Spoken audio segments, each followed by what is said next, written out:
For this raw vegan paella, I am starting with cilantro. When I make these recipes, I make them several times and I try different combinations, and then you get the best result. Make sure to follow these steps to T, at least the first time, just so you can really see what it's supposed to taste like. Get rid of the stems, those don't taste good. You just want the leaves. If you don't like cilantro, you can use parsley. Even though I'm going to put it in the Vitamix, I just find that they're a little bit inconsistent, finely chopped. I am using my blender instead of a food processor because it's easier to clean, and I just find that it does a better job. Pop that in. Small cauliflower, cutting the back just like this. You certainly can buy already riced cauliflower that's in the supermarket or in the frozen section, but I generally don't recommend that. One is that if it's frozen, usually they blanch it, so then it's heated, and we want to retain all of our sulforaphane, which is the magic ingredient in cruciferous vegetables. So I'm just going to toss this. You can eat these. One of my recent videos, I taste this for you, and I let you know how it tastes. The moment you cut into a fruit or a vegetable, the nutrients start to diminish. So it's really important to cut up your fruit and vegetables fairly close to when you're going to be consuming it, because food is not just calories, it's nutrients. And nutrients are what kills us. How cute is this? Chop it. I'm just trying to make it as yummy as I can by making it as even as I can. Put Vitamix on the scale, zero it out, and then I can add my cauliflower. So that's 10 ounces, the perfect portion. Orange, that's nice and juicy. Cut it into quarters. Squeeze half of an orange. I know typical paella has lemon juice, but I have to modify it because, I'm not using rice. So I don't want to taste good. So I found that the lemon doesn't work in this. The orange does. And so whenever I juice an orange, I do pull this out and then I eat it. So I am eating the entire orange. I'm eating all the fiber, trying to remove as much pith as possible because it's bitter. It doesn't taste very good. If you don't have any good oranges, maybe for some reason the oranges are dry and not very sweet where you're at, tangerines work great. Chop this up into smaller pieces. Put this on low and gently press this down.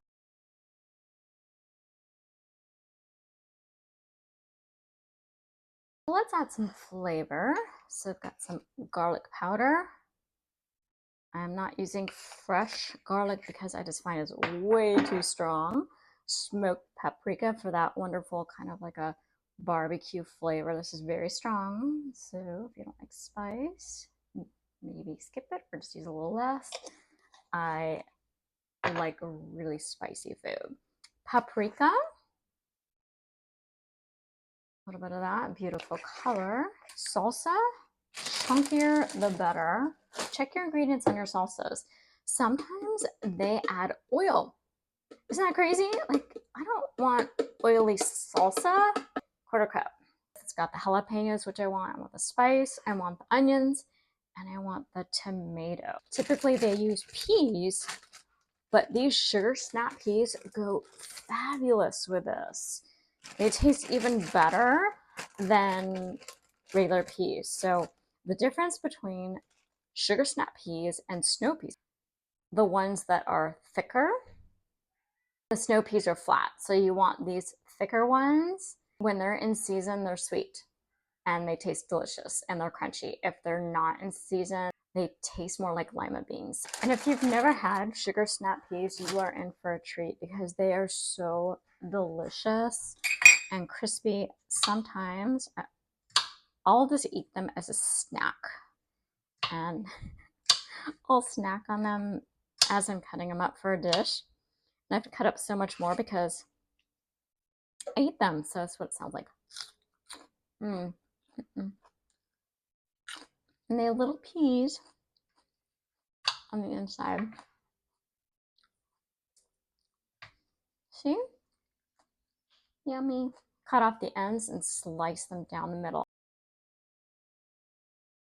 Add these right on top of the riced cauliflower. Fennel, it's kind of like celery, licorice flavor to it.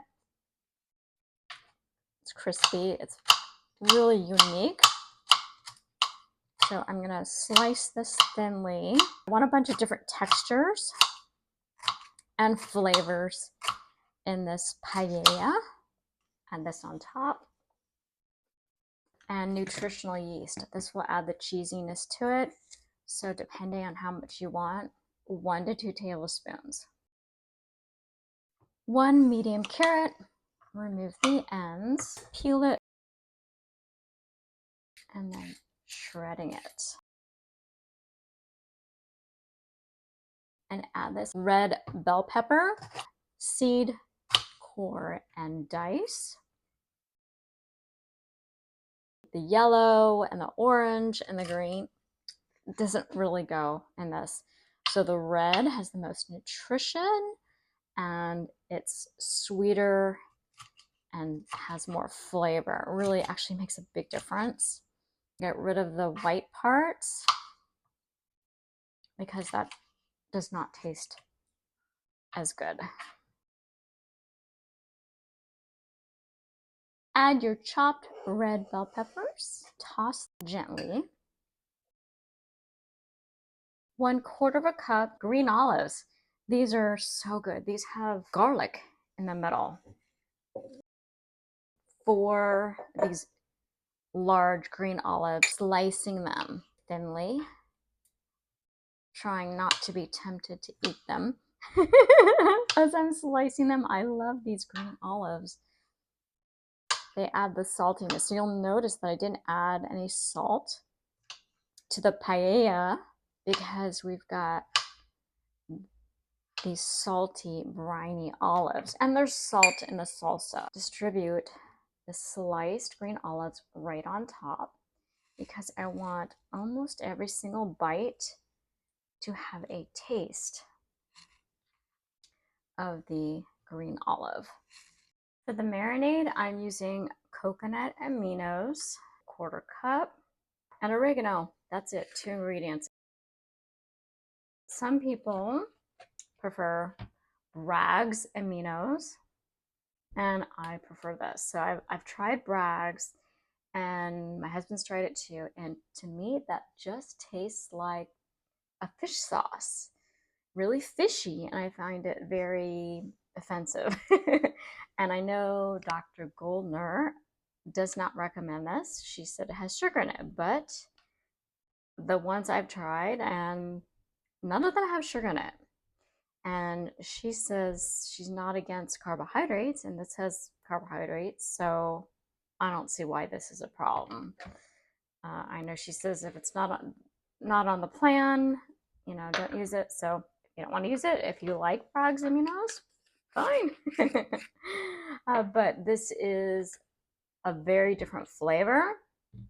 So if I could describe this, it's a combination of soy sauce and kind of like, but less salty, less briny, and maple syrup. If you put those two together, that's kind of like how it tastes. Another way to describe it would be it kind of tastes like a teriyaki sauce, but less sweet and less salty.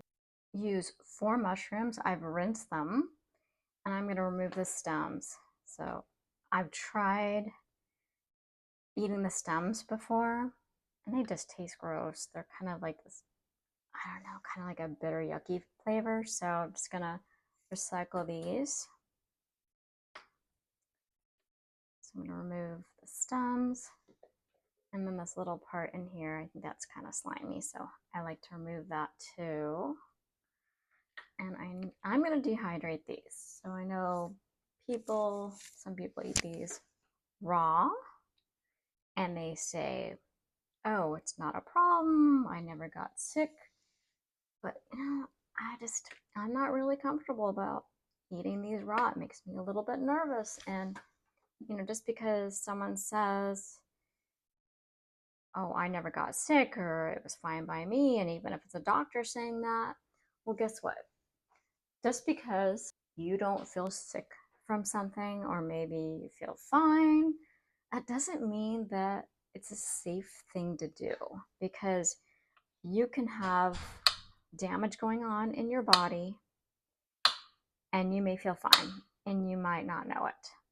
I mean, just think about that. Just people will eat dairy and meat for years and they'll say, oh, I feel fine. But then their blood pressure goes up over time and their cholesterol goes up, and then they start getting autoimmune conditions, and they don't even know that it's the meat and dairy, because the symptoms build up and the toxicity builds up and the damage builds up in the gut. So you may not feel the damage right away, and you may not even know what the culprit is. So I'm gonna I'm gonna dehydrate these. So I'm making them just into slices, not too thin, not too thick. And I'm gonna gently toss them into the marinade. So I'm not gonna eat all of the marinade.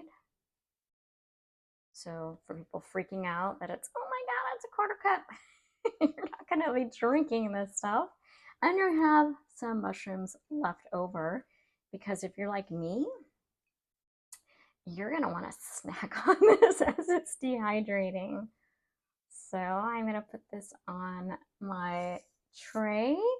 And the machine that I have is really old. I bought this when I first was diagnosed as a type 1 diabetic. And I read that a raw vegan diet is great for type 1 diabetes and it can reverse it. But Dr. Goldner's program wasn't around then. And so I was making cookies and adding coconut, and so I wasn't doing the right stuff. I wasn't eating the salads. All right, so look how pretty these are. So let's go ahead and dehydrate these.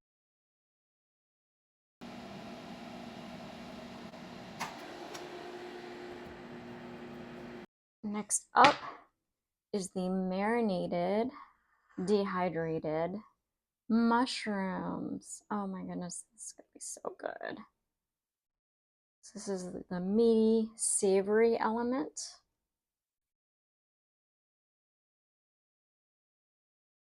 Now these have been dehydrated overnight, but like I was saying, my dehydrator is really old. So I don't know how long you're gonna need to do it, or even if you want to dehydrate yours, but yum. Freshly ground black pepper. Let's taste it. Crunch from the sugar snap peas. Oh my gosh, so good. Got the coconut with the sweetness, with the green olive on top. So much flavor. Really delicious. This is tasty. More mushrooms, please. I'll put the complete recipe and the notes below.